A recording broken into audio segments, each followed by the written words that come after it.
ঝাঁটায় যাওয়ার পথে কংগ্রেস নেতা অধীর চৌধুরীকে গো ব্যাক স্লোগান দিয়ে ঝাঁটা দেখালো তৃণমূল মহিলা কর্মী সমর্থকেরা।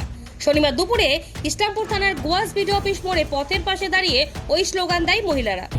বিজেপির দালাল অধীর রঞ্জন চৌধুরী আজকে আমাদের রানীনগর বিধানসভায় ঢুকেছে, তাকে আমরা গো ব্যাক স্লোগান দিয়ে তাড়ানোর জন্য এখানে দাঁড়িয়ে আছি। চৌধুরীকে বহরমপুরের সাধারণ মানুষ পরিত্যাগ করেছে, তারপরও ওনার লজ্জা নেই, বারবার আমাদের এখানে চলে আসেন। উনি সাম্প্রদায়িক দাঙ্গা সৃষ্টি করার জন্য উনি বারবার আমাদের এখানে আসেন। কংগ্রেসের দাবি এটা একটি লজ্জাজনক ঘটনা। বিরোধী রাজনৈতিক নেতা এবং সরকারের সমালোচনা করেন বলেই তাকে এমন করা হয়েছে। অন্যদিকে তৃণমূল নেতৃত্ব বিষয়টি নিয়ে মুখ খুলতে নারাজ। তবে ঝাঁটা হাতে মহিলারা কি বললেন চলুন শোনাবো আপনাদের।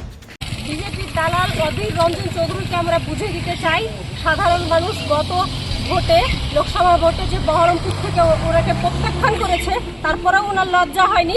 এখন সাম্প্রদায়িক দাঙ্গাকারী বিজেপির দালাল অধীর রঞ্জন চৌধুরী আমাদের রানীনগরে ঢুকে মানুষের মধ্যে বিভেদ তৈরি করছে, সে কারণে আমরা এখানে গো ব্যাক স্লোগান দিচ্ছি। এখানে প্রায় 700-800 মহিলা উপস্থিত ছিলাম, এখন সব জন্য সব এদিক দাঁড়িয়ে আছে, কিন্তু 700-800 মহিলা আমরা উপস্থিত ছিলাম, আপনারা দেখেছেন। হাঁটু নিয়ে যন্ত্রণা আর নেই ভাবনা, আপনার শহরে হাজির উপাসনা।